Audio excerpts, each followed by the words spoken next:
Rivers State Police Command has declared 2 officials of Ahoada-East local government area, Mr. Hector Ekakita, Chief Security Officer, and Mr. Aloni Olodi, Chief of Staff, wanted for their alleged roles in the June 20 attack on the sole administrator, Goodluck Iheanachor.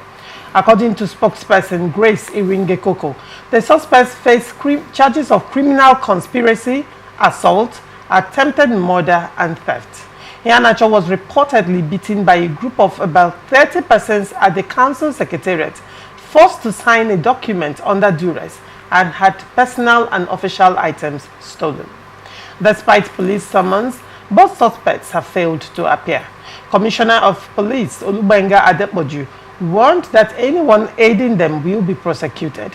The public is urged to provide information to assist in their arrest. I will start with you, Chidi, on this one. What do you make of this story? Well, I'm not thrilled by the police. But because up till now, this is over 2 weeks, this incident happened. And they are still declaring wanted. This was something that happened, a theatrical event that was filmed by persons who were either part of the incidents or whatever. And up till now, what we are hearing is that the culprits or the suspects are declared wanted.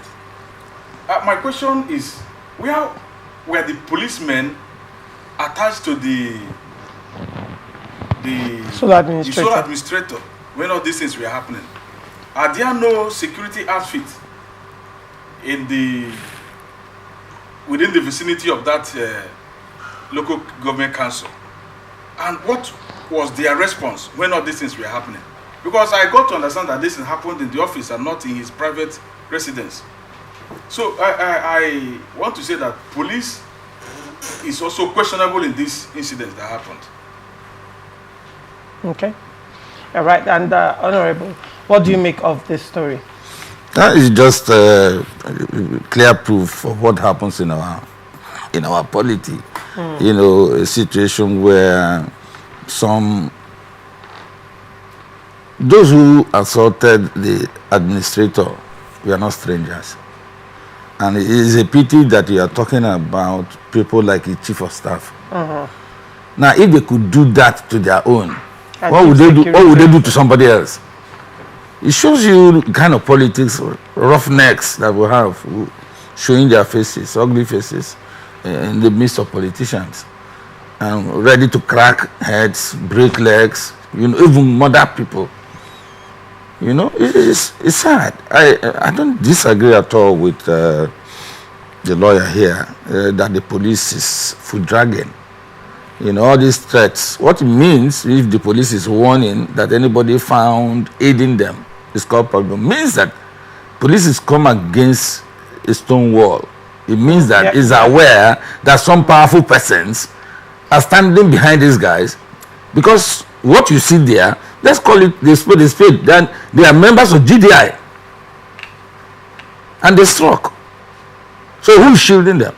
How do you know they are members of GDI? Allegedly, that's what they said. Allegedly, but you just said it like they are members. But police. Is it not in the public space? Police have not said so. Is it not in the public space? The police is not the only source of information. Stuff happened in Ahoada-East. This is not to tag somebody bad name. It's not to tag somebody bad name. You might even be surprised that the one who probably set up the GDI didn't even know about this operation. Now the thing that you see, if you need to follow the sequence, is that perhaps some people thought the administrator's role was to provide funds, because there's administration and that the settlement of the boys. Probably settlements of the boys was not coming forth. It wasn't coming forth. So they decided to take the law into their hands and march into the office and demolished him. What they did was demolish him. They demolished the administrator. All right, very well. Now let's look at the activities of the police so far with regards to Rivers State's political crisis and what the police have done and the successes or, you know, or otherwise. Now, first off, let's take us back to last year, sometime last year, when the tenure of the local government chairman, the ousted local government chairman, came to an end. I mean, in Rivers State, we saw as Abuja, or they call him AKA General, you know, he released a video threatening that he was going to, you know, personally with his boys, remove the local government chairman. Because prior to that time, some local government chairmen actually have been boasting that nothing would take them out of office. And then, you know, he kept to his threats. And on that day, we all witnessed what happened in Rivers State across different local governments. And the interesting thing was that these local government secretariats, a lot of them are actually side by side, share a fence with the police. Rumokoro, for example, shares a fence. Ikwere local government, I mean, several local government. I don't know whether that was a deliberate design, but it's an interesting thing to note that most local government secretariats in Rivers State share a fence with Rivers State police stations, as it were. But the question is, these crimes happened, crimes are committed in local government secretariats on that day, and I did not get any information or news that you know, at so local government that the police swung into action. In Rumokoro, for example, I think someone even died in the process, but police was sharing a fence with the secretariat. Now, one would say to a large extent, I mean, the explosions that have happened here and there, we are yet to see one clear arrest and prosecution by the Nigerian police. One would say to a large extent, what exactly is there still trust between the masses and the Nigerian police with regards to Rivers State political crisis? What is actually going on? I think that, frankly, sometimes, again, you need to look at the size of the police force, the number of police people per maybe square meter, per kilometer, within a given radius. Because you can see that it's not just, because if you limit it to the political distance, then you probably were missing the point. Some of the things that are happening in the Northeast, for instance, can be traced to poor policing. Okay, and you see, whether I would like it or not, there's some level of collusion between bad eggs in the police force and their political masters. And so sometimes they turn a blind eye. And of course, you will hear some policemen tell you that Mama born also, meaning that they didn't come to this job, it's a meal ticket. They didn't come to this job to just die, you know. And so when you have a situation like this, particularly when the police is the next door neighbor of they're supposed, the reason why it's not by chance that they are closed door neighbors to the councils. The councils are symbols of authority within the locality. And of course, if you look very well, where you find the police, you find the magistrate courts, you find they are all clustered there, you know. So police is supposed to effectively provide security for all of these people, you know. But some, of course, the way we are looking at it, you say that most of the time when the police is required to raise education, they don't. It was the same police that occupied those secretariats. So it means that maybe the command structure didn't give instruction, you know, because you can act on your own and still find that you're on your own. You know, so if a commissioner of police is invited by his governor to say, look, he needs clearance from the IG. You know, probably IG needs clearance from CNC.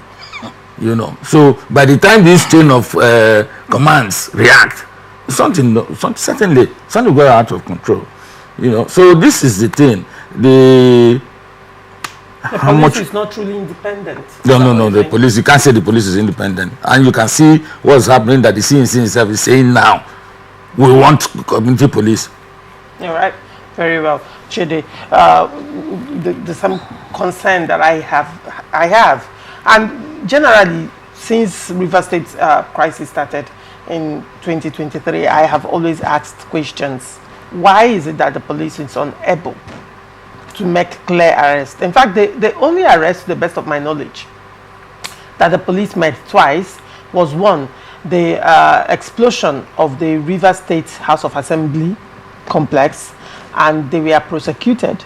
The matter is in court, but then it is to a large extent as good as dead, because I mean, the matter has not been called up since then, and we don't know whether those people are still in prison or they've been released. And the second arrest was the explosion at Presidential Hotel, where the said person amputated his lips in his limb in cause of that explosion. But then, and the next news we heard, the person was admitted, and that was the last of the story. But we've not heard so far the different pockets of explosion that has been happening and every other insecurity attached to this political crisis, that people have been arrested and successfully prosecuted.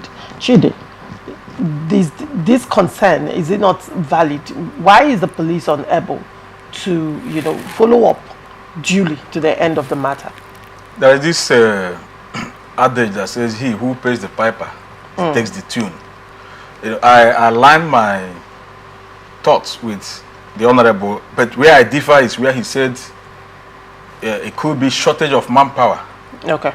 That when you measure the maybe the number of persons being gathered by the police and the number of policemen are available, that is not commensurate. So I define that.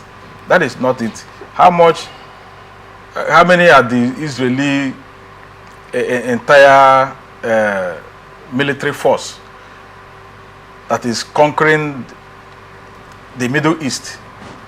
So it is not about number. It is about politics. They are not independent. Politicians, like Honorable, they are the ones controlling the police. Interesting. You're putting Honorable on hot seat. Honorable, you have to defend yourself. Honorable knows. Go ahead. They are the ones controlling the affairs and the activities of the police. Police has become like INEC. They are not independent. They are independent, non-independent by name. So until the system is changed, we are the other time someone or a group came up with the fact that it is they need to change that aspect of the constitution, wherein the president appoints who will be the IG of police and the head of all these other paramilitary organizations. So, and they found that is true. It should be because he who pays the piper, they takes the tune. And in this instance, politicians. And you have directly accused Honorable. No. I'm only referring to him. Honestly, I will need you to respond to that. I am this. I'll need you to respond to that. Sometimes, well, I'm sure he said like Honorable. And but let me also explain that the political class has very little influence. I mean, everybody who knows me knows I don't go about to policemen. I never applied to have. So I know that I know. Even when you were in the house. Yes. When you were in National Assembly, you didn't have any. I didn't need to. Your own is a very exceptional case. Now, but the point I'm making is this. Now, if you are having security guards who are working with you, duly assigned to you by the security agencies, it's a different ball game. Now, if you are by government, which is civilian, you are saying politicians, I can begin to understand the point you are making, because there's a command chain. Now, those they alluded that when a governor of a state who is supposed to be chief security officer initials instructions either to the army or to the police, there must be some concurrence from the center or nothing happens at all. Okay. Now, you in such a situation, it's difficult to blame the so-called chief security officer because he has no force. Okay? Now, but we need to look at the totality of our problems. I know why I said that, because there are UN standards in terms of policing. How many policemen you should see per square meter or per square kilometer or whatever. Those things are standards. I agree you can have a small force that's efficient, sophisticated, meaning that, but I was thinking about this morning. How do we have our soldiers slaughtered? Okay, because it means that the equipment that they are carrying can't do the job.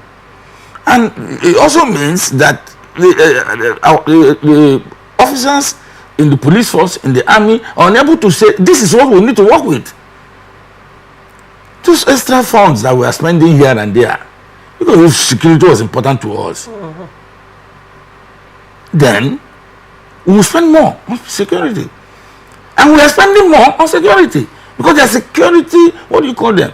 Those monies that governors across the country, presidents across the country, votes. Security votes. Well, it's unaccounted for. So what do we do with them? So that would be the question. That brings us to another perspective. The so-called chief security officers and the people in government, should fingers be pointed at them? I'm asking this question because it appears that the more security votes, it has to do, the more the insecurity in a state, the higher the security votes. So there are states that has more security votes than other states. For states that are relatively peaceful, the security vote is quite low. Could that also be part of the reason why it appears that insecurity cannot be curbed in certain areas? I think that insecurity is being following, if you look very well closely, you'll find that insecurity is following resources. Let's give ourselves, look at the Northeast, and you talk about Boko Haram, all kinds of harams. The security vote is there. You understand? The mineral resources, those solid minerals that people are appropriating from behind the scene. The mining is more responsible for what's going on there than allusions to religion and ethnic differences. So because they are trying to sack whole communities so that they can take this land, dig it up, take the gold and whatever. Why is no one talking about this? This is the point. When I was in Mansa many years ago, and Jerry Ghana was our leader, and we were doing those campaigns, we got to a point where we said, if you are commander-in-chief, chiefly command well. Do you know what happened? They invited us to the Don Barracks and asked us to slow down. Mamsa at the time. You see, the problem is the checks, the balances in the system, such that you like it or not, and you are seeing it, that the legislature, who should cohere with the executive, is doing the best that he can in some way, but the judiciary, who should keep everybody in check, is long gone. We've lost the judiciary. So who is the superpower in the three arms of government? It's the executive arm, whatever he wants. And it's becoming clearer. So funds are supposed to be released to the judiciary. No, it's better for the governor to spend it, not the judiciary. And we are talking about first line charges and all. Even when you have laws that have been made, look at the council thing. They are telling us now that council should be autonomous. Meanwhile, money is still being sent to Jack. So what are we doing in Jack? So you can see there are some complications, contradictions within the system, inbuilt. Because of somebody will just tell you, Mr. President, this you want to do is fine. No, they will lose control of these boys. Sometimes control is better than service. I've been inside this game. I'm an observer. I'm a participant observer. If you look at it from the point of view of research, and I know there are quite a lot of things that happen behind the scenes you cannot really hold on to. Yeah. Now that brings me to another question, because now you have been in the National Assembly. There are concerns when you say that most of the power now lies with the executive. Very true. Now, the system and the constitution is also designed to make the executives more like demigods.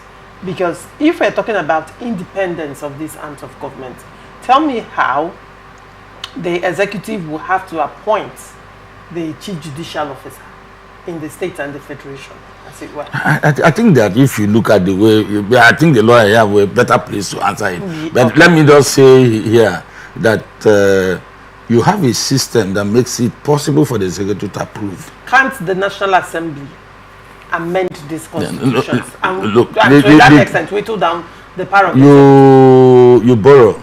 You know, even when you are sitting down, you are looking at the American system. It's not as perfect. You will see where they say a Republican president has appointed a Republican judge, and then a Democratic president. The last one was appointed by the Democrats. You know, but this is the thing. There is no way. You know, the way the law is structured, it is NJC making its recommendations and approval issued by the executive, the head of the executive, you know, because when we are talking about these three systems, the legislature is the most representative, because most of those people who are in the legislature are elected, but they are the most derided anyway. Meanwhile, the executive, there are only two persons in the executive are elected: the governor and his deputy, the president and his vice. Every other one is an appointee. You know, but you see, because of the way those who conceive the basic notion of separation of powers did it, in times like this, when everything seems unclear, then the clarity or the mindset of the judiciary is what should come to play. You know, right. Then when we have a system where, for some reason, just to give an example, a matter was taken by PDP governors for constitutional interpretation to the Supreme Court. Up till now, the judiciary can't react. Who says is the judiciary looking at? Only God and the judiciary know. All right, very well. Chide, what do you have to say to that question that I asked Honorable before we move over to the next story? You know, the Honorable, like he said, was a participant observer, according to research, and he has elucidated this matter very well, because he is an insider. So I align my thought with him. We have a systemic problem in this country, and until there is a rejig in the system, which is very difficult, you know, who will bear the cat? There are interests here and there, you know. Yeah, there are interests here and there. So these interests, like we are talking about the security vote, is not, people should realize it, that it's not to secure the masses. The politicians, is for the politicians to secure themselves. This is what is happening. There you go again. The problem we have is for the officials in power to secure themselves. Don't say politicians now. We don't have any say there. The issue now is it's not the issue, according to you, are not the politicians, but the officials. Yes. All right. Very well. It's a system. The government officials are part of the politicians. The government officials are also politicians. Are also politicians. All right. Interesting. So that is it. You know, I find it difficult to believe that even judiciary, like he mentioned, you know, using America, we should have used even this thing. The judiciary will align themselves with the executive, you know, for reasons I don't know. Whereas there are supposed to be three arms of government: checks and balances, separation of powers. What is it? They're supposed to be, when you hear the executive hear about judiciary, who appoints the Attorney General of the state? Don't go in that way. No, but then it has a direct bearing. Who appoints the Attorney General of the state? That is also okay. Can the Attorney General of the state be fired? Who fires the Attorney General of the state? So probably you have your answer. No, maybe here. Let me come in here. The point is, like I said, there is a system put in place. Approval, recommendations come. Of course, you know that the law profession is very conservative. You will have near mutiny if you were to take a younger person who hasn't got the exposure. you know, hasn't earned the respect of his colleagues, then make him CJ. So everybody knows, looking at their ranking, they know who is the most senior judge. They know. It's amongst them. Now, sometimes they can look at the most senior and say, look, this man is almost going for retirement. Let's take the second one. It could be a political consideration. Forcing that one to retire and go away. You know. So but does that have any political influence? Of course it is possible. That's the point. That is possible. So however you look at it, there is a finger of politicking even in this emergence and this appointment. No, there is a finger of policy. Politicking, not politics, it's policy.